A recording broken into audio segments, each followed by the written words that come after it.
Selamat datang teman Bibit, kembali lagi di Tanya Bibit bersama dengan saya Muhammad Ronaldo dan Ricky Susanto. kita akan menjawab pertanyaan yang sudah dikumpulkan oleh tim Tanya Bibit. Bagaimana Ricky kabarnya? Baik, Aldo gimana kabarnya? Kurang baik. Wah. Baik dong, baik. Hari ini kita akan ngebahas seputar KPR. Ya. KPR di mata Gen Z dan milenial. Menarik nih kayaknya ya. Betul. Kalau mungkin untuk orang-orang yang benar-benar masih awam banget, mungkin ada yang belum tahu KPR itu sebenarnya apa sih? Mungkin bisa bantu sedikit dijelaskan. KPR itu adalah kredit kepemilikan rumah nih. Oke. Pengen rumah tetapi utang dulu kredit. Oke. Gitu ya. Jadi kredit untuk beli rumah lah intinya. Beli rumah ya? bener. Oke. Dan itu sebenarnya sekarang tuh cukup ngetren, mungkin bisa bilang ngetren ya di kalangan anak-anak muda yang baru mulai meniti karir ya. Iya, iya. Karena banyak yang udah mulai melek secara finansial untuk bisa segera memiliki aset berbentuk rumah. Bener, betul banget. Oke, Betul banget. kita langsung ke pertanyaannya aja kali ya. Iya. Pertanyaan pertama ini ada dari Cici di Medan. Dia Oke. bertanya, berapa dana yang dibutuhkan untuk memulai KPR? Dana yang dibutuhkan untuk mulai KPR biasanya itu dari DP-nya dulu nih, Dok. Oke. Ya, Kak Cici di Medan harus siapin DP-nya. Biasanya itu 20%. Standarnya 20%. Tapi bisa aja di bawah itu sifatnya pengajuan. Oke. Dan jangan lupa juga ditambahin juga 10% dari harga rumahnya, ya kan tergantung harga rumahnya. Itu untuk biaya lain-lain. Misalnya Ya. ada biaya admisi, biaya asuransinya, ada biaya notaris nanti dan lain-lain. Jadi kurang lebih 20-30% yang harus disiapkan untuk mulai KPR. Dari harga rumahnya. Betul. Jadi tergantung dari harga rumahnya nih, Dok. Oke. Pertanyaan berikutnya ini ada dari Dimas di Bantul. Dia bertanya, kalau mau beli rumah pakai KPR, apa saja yang harus diperhatikan? Nah, sama nih kurang lebih sama Kak Cici tadi. Oke. Ya, Kak Dimas. Yang harus diperhatiin adalah yang pertama adalah DP-nya dan yang kedua adalah cicilannya. Kan tadi tergantung harga rumahnya berapa. Ya. Apakah DP-nya kita udah punya atau belum? Kalau belum punya ya kita harus kumpulin dari sekarang. Oke. Ya. Dan yang kedua adalah cicilannya. Nah, cicilannya ini yang biasanya gawat. Biasanya bisa sampai 50%. Sifatnya pengajuan khusus nih ke bank. 50% dari penghasilan. Ya, 50% dari penghasilan itu cicilan kita. Tapi susah nih diterimanya. Dan nggak rekomen banget. Kalau udah sampai 50% Udah ya? sampai 50%. Nanti kita hidup dengan 50%-nya lagi loh. Itu yang harus dipertimbangkan tuh cicilan. Oke. Jadi jauh lebih baik cicilan itu biasanya yang rekomendasi adalah sepertiga dari penghasilan. 30%-an lah. Oke. Tapi kalau misalnya ada kasus unik gitu ya, dia penghasilannya tuh anggaplah 40 juta sebulan. Ini iya. gede nih Jadi kalau penghasilannya besar sekali gede, ya. Dia mau KPR rumah yang cicilannya itu 20 juta sebulan. Memungkinkan. Ada nggak sih? Ada nggak sih? Kalau misalnya ada ya? Mungkin. Dengan biaya hidupnya berarti 20 juta. Iya, itu gimana? Cukup itu kalau kayak gitu kayak gimana? Nggak ada masalah kalau begitu. Kalau memang kalau uangnya udah banyak Iya, karena kalau uangnya udah banyak. masalah, Tapi jangan lupa biasanya orang-orang yang punya uangnya banyak, ya pengeluaran juga jadi besar kan. Oh, benar. Kalau dia bisa cicil rumah sampai 20 juta per bulan, artinya rumahnya juga rumah gede kan? Iya, benar. Yang dia tinggalin sekarang juga mungkin rumah gede Iya, dan pengeluarannya juga besar. Nah, itu yang harus kemungkinan juga malah dia tidak perlu KPR sebenarnya. Dia cuma pengen nyobain aja biasanya KPR-nya itu. Jadi Iya. semuanya balik lagi tergantung harga rumahnya, penghasilan kita, sama pengeluaran kita. Supaya jangan sampai cicilannya itu memberatkan, lalu di tengah-tengah cicilannya berhenti kan sayang banget. Oke. Ya banyak tuh kejadian-kejadian sama temen-temennya aku tuh, Dok. Udah cicil 2 tahun, 3 tahun, berhenti. Karena ternyata cicilannya itu kebesaran, apalagi di situasi pandemi kayak begini nih. Nggak ada yang pasti ya. Nah, Iya. itu dia. Pertanyaan berikutnya ada dari Dedi di Jambi. Dia bertanya, bagaimana cara gaji UMR bisa mengumpulkan dana untuk KPR?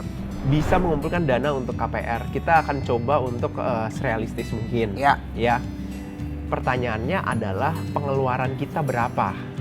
Oke. Kita contoh di Jakarta. Ya. Kalau kita bisa tekan banget pengeluaran kita, ini tergantung pengeluaran ya, gaji UMR pengeluarannya kalau bisa ditekan banget, ya kita bisa sih mengumpulkan dana untuk KPR, tapi jangkanya lama banget, panjang kan. Itu yang akhirnya kita tarik mundur kan, jangka panjang.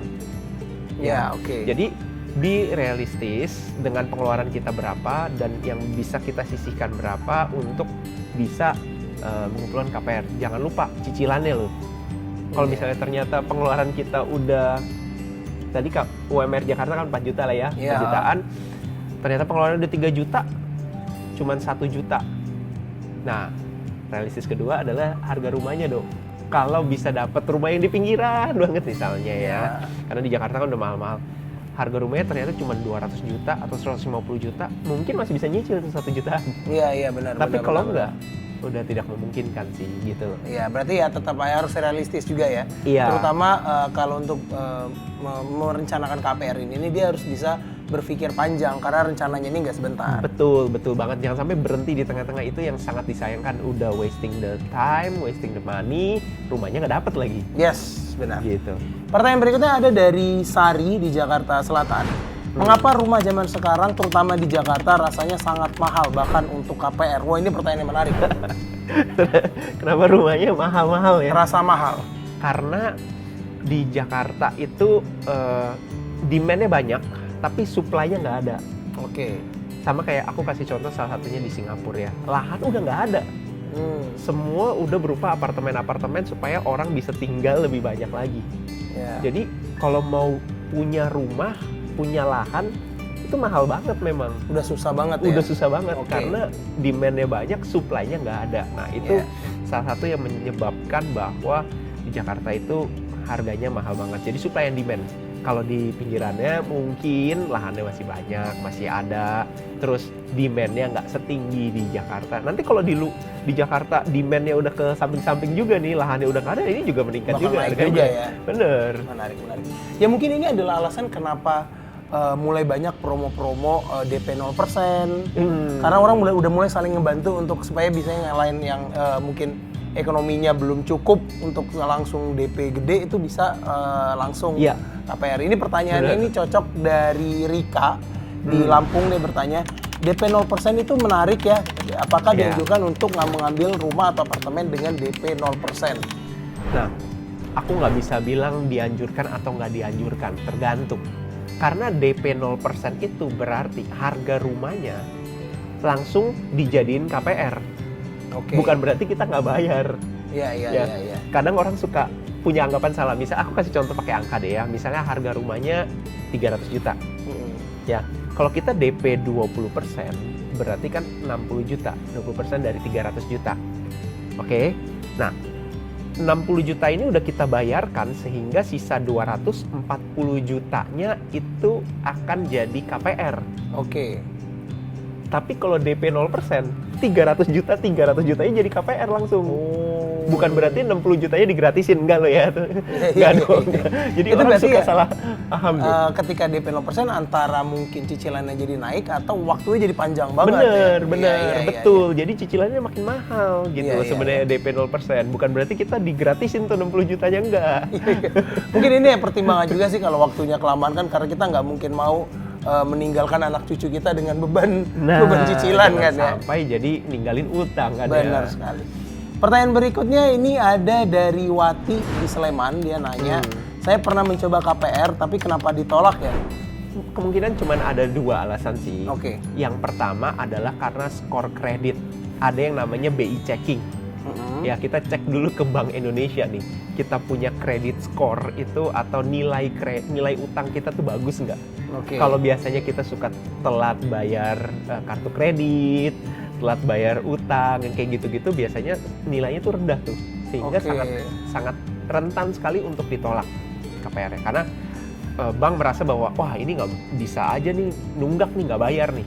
Nah, itu ditolak. Berarti ya dari bank itu juga takut kita nggak bayar. Iya, takut dong. Kan dia kasih dia udah pinjemin kita uang ratusan juta, kalau nggak balik kan berarti rugi dong dianya kan. Masa dapat rumah dia cairinnya juga lama misalnya benar. Jualnya kan ya belum tentu laku juga. Nah, yang kedua alasannya adalah mungkin cicilannya kita itu tinggi banget.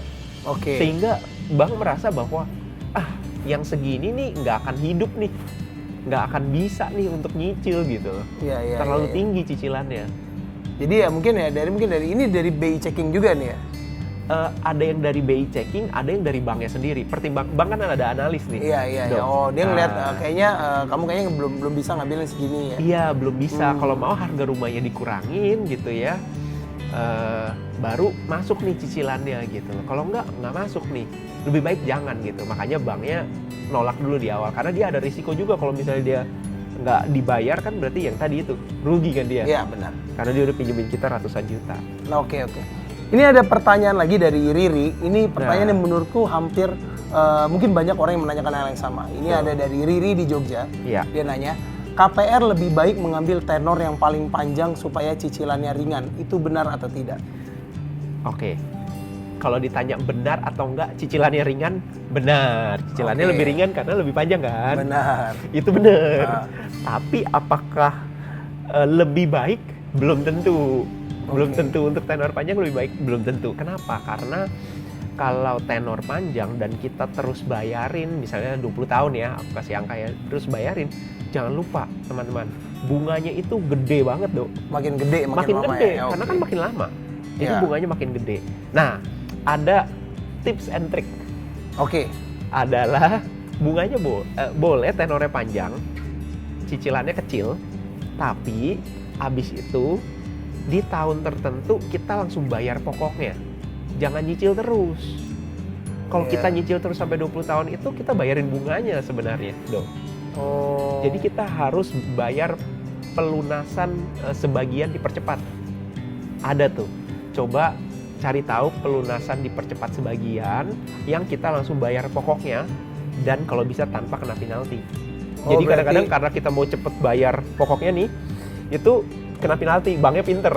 Kena penalti ya. Iya. Cari yang nggak ada penalti.